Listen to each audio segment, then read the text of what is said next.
What is going on, everyone, and welcome back to the channel. I hope you're all doing well. Now today I've got for you the start of a brand new series, Kevin in a Big Rig. This is one of the most legendary groups of posts from r/StoriesAboutKevin about one man and his struggles with some idiotic colleagues of his. Over the next 4 or 5 days, you will see 9 total posts across these few episodes, all from part of this series. So without further ado, let's get in to part 1. Kevin violates parole. A few years ago, I was a driver trainer for a large trucking company. Basically, my job was to take newly minted truck drivers and teach them how to handle themselves in the real world. Sometimes it was easy.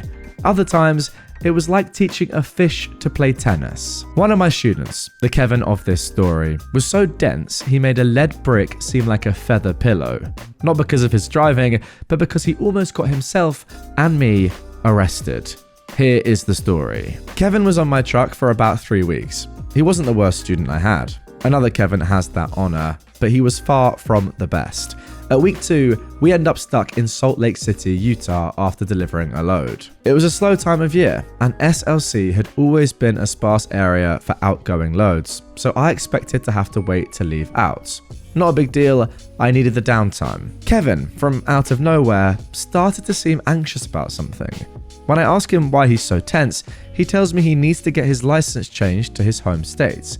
He lived in Louisiana, but his license was from Iowa. The company used a loophole in Iowa state law by granting temporary residency to students to get them a license. After the license was issued, they had 30 days to get it switched to their home states. Not a major issue, since management knew the drill and would get us to the student's home state in plenty of time. Dude, Kevin asked, when can we go to Louisiana? I need to get my license changed.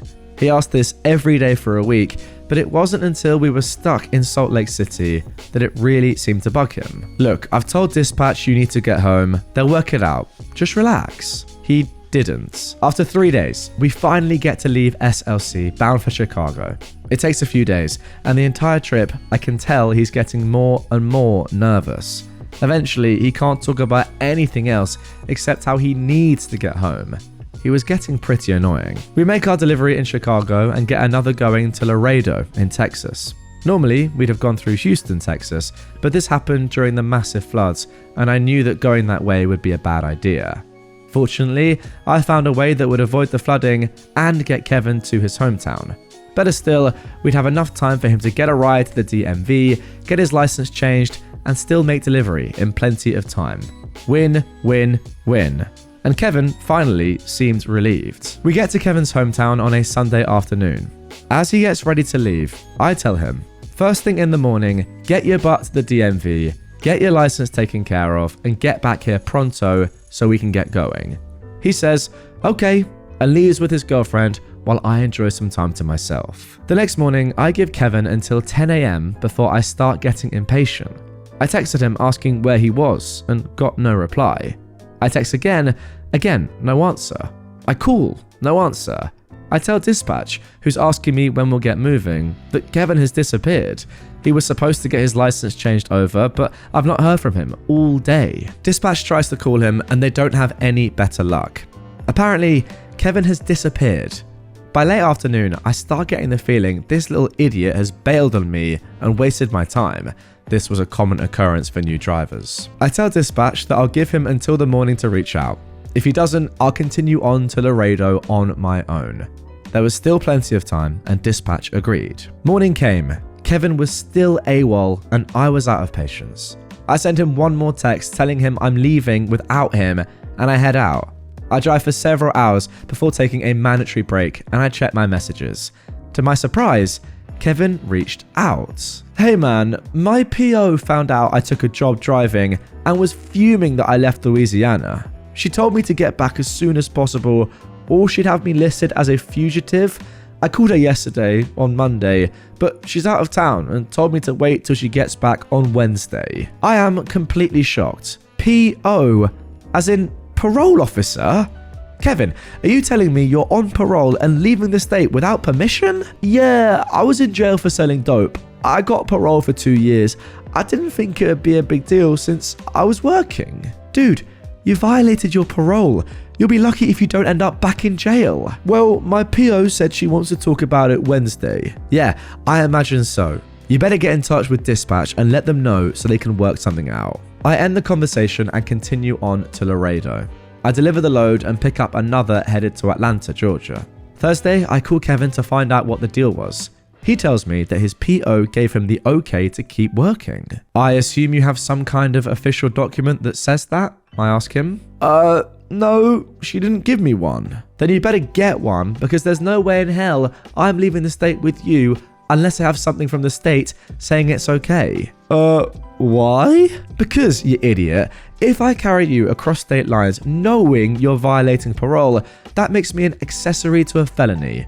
I'm not going to jail for your stupidity. Oh, okay, I'll ask her. I tell Kevin when and where to meet me. I tell him that if he disappears again, I'm not coming back to get him. He says he understands. I get to the location when I said I would, and he's nowhere to be seen. I text, no answer. By this point, my patience for this clown is completely gone. And there we go. That sets the precedent for this entire series. Idiocy personified by this Kevin. But that is just the start. I mean, it's not a great start, I will say. Just completely lying about being on parole and then just breaking your parole without permission. I've got to say, this Kevin got extremely lucky that his parole officer let him off with that. I feel like a lot of parole officers would have done much worse, rightfully so. But yeah, there we go. That is the start. Let's get into part 2. Kevin in a Big Rig, part 2. First day, first Kevin. First of all, a big thank you to everyone who upvoted and commented on my first post in the Stories About Kevin subreddit titled Kevin Violates Parole, the one I just read out. I cannot begin to tell you how humbled and honoured I am that people have found the tales of an old truck driver interesting. As requested, I've decided to post several of these stories in a series, and I've decided to call the series Kevin's in a Big Rig. And I hope you will enjoy. So then, now for Kevin's in a Big Rig part 2. First day, first Kevin. The first Kevin I encountered when I became a truck driver was, by far, the absolute worst. To say that he was dumb as a box of hammers would be insulting to the hammers. Even now, 6 years later, I can scarcely believe the majority of the things this guy did that ranged from, really, dude, to, oh my god, how can you still be alive being so dumb? The worst part is that I had to share a truck with this guy for nearly 3 months, including trying to sleep with him driving an £80,000 vehicle without adult supervision. Please keep that in mind as the story progresses. When I met this Kevin, I'll refer to him as FK for first Kevin, I had just completed my 6-week training period with my driver trainer after I received my CDL. The standard policy of the company was to pair 2 drivers who lived relatively close to one another so that both drivers could take home time at the same time. We typically stayed out on the road for weeks, sometimes months at a time, working constantly. Unfortunately for me, first Kevin was the driver that lived closest to me at the time who didn't have a co-driver. So I get paired with him, and the first day I could feel the stupid vibes pouring off of him. I was born and raised in the southeastern US, and even to me, calling this guy white trash would be an understatement. He bragged about his family being big in the KKK, but he accepted his driver trainer, who was black. Oh my goodness me. But being a new hire and bottom rung of the ladder, I shrugged it off. The first day, first Kevin and I are paired up. We pick up a load going to the LA area. Kevin, thinking that because he has a whopping 2 weeks more driving experience than I do, says that he should be the one to take the first shift because I don't trust you yet. I should explain, this was not his personal truck, it was owned by the company, and he was not a supervisor of any kind. I didn't care, so I rode shotgun for a bit. As soon as he starts driving, I am immediately grateful for the driver trainer I had. Kevin reminds me of my time at CDL school when I'd be in a truck with 4 other students and an instructor. Student truck drivers are notorious for being clumsy behind the wheel, but they tend to find their groove while out with a trainer. This Kevin, on the other hand, thought that the bouncing gear changes, excessive revving, and braking so hard that a simple 4-way stop feels like landing on an aircraft carrier was the norm. I wasn't very experienced, so I thought nothing about it for long. We get fuel at a nearby truck stop and head west. Once we're on the interstate, I notice that Kevin keeps picking up a spiral-bound notebook, looking at something, then putting it down. He does this every few minutes for about an hour before I ask what he's looking at. He gets this poop-eating grin on his face and hands it to me. It's the route the company sent us. You know, since we're company drivers, we have to follow the company route. Okay, so why do you keep looking at it? The next turnoff is at least 200 miles away. Yeah, but I keep forgetting. Note that Kevin had a perfectly good truck-specific GPS in the truck, and the route was programmed in. You programmed the GPS, right? I ask. Just follow that. It's telling you the same thing as your notes. He mumbles something about how it's so important that we follow the company route or we get written up, and he was going to do everything right and blah blah blah. I just let it go. So we're still going down the interstate. Kevin driving and religiously checking his precious notebook every 5 minutes. It's around rush hour and we were in a fairly large populated area. I start seeing signs of road construction and traffic is beginning to stack up. But Kevin is still looking at his notebook and not slowing down. Traffic is quickly becoming bumper to bumper and Kevin still hasn't seemed to notice. It's then that I see the issue. The 2 left lanes are closed due to construction. Kevin is driving in the center left lane of a 4-lane section of interstates. The far left lane is already closed, and the center left, the lane we are currently in, is about to close in less than a mile. Kevin, still reading his notebook, drives right up to the point where the orange barrels mark the start of the lane closure. Dude, get over, I tell him, and instinctively check the passenger side mirror to check for traffic. It's then that I notice the other semi hauling ass up on our right side. Kevin looks up, sees the barrels, and no signal, no mirror check, just merges right. Whoa, whoa, whoa, I yell, just as the other truck blows past, raring down on the air horn. I briefly glimpse at the other driver's face, and he is fuming. Not that I blame him. Kevin looks sheepish and starts mumbling something about idiot drivers. But at the time, I'm still trying to keep from going into full-on heart attack. I stay out front until we clear the construction zone, and then climb back in the bunk to get some rest. Emphasis on try. I had to drive the night shift and I knew better than to drive without sleep. His less than expert truck handling didn't help matters. A few hours later, I wake up to the sound of air brakes releasing. I hear Kevin yelling he's out of time to drive and I need to take over. I pull my boots on, sign in as the active driver to the truck's electronic log terminal, and settle into the driver's seat. It's at that point that I look out through the windshield and see something odd. It's dark, of course, but in the headlights I see 2 white lines converging at an angle just ahead of the truck. I look to the left and the dim reflection of emergency flashes light up Kai-eye reflectors on a white dashed center lane between 2 solid white right out of way boundary lines. It's pretty obvious that Kevin, in his lack of wisdom, has stopped the truck right at the merging point of a highway on-ramp and a major highway. Where the frick are we, I demand. I don't know, but I ran out of hours and this was the only place I could find.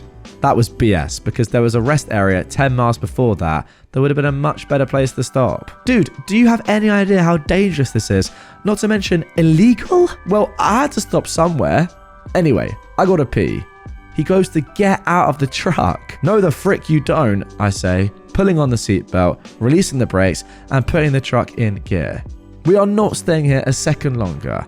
If you have to pee, use a Coke bottle. We're out of here. I get the truck going, thanking God there was no traffic or cops at the time, while Kevin is grumbling about having to pee in a bottle.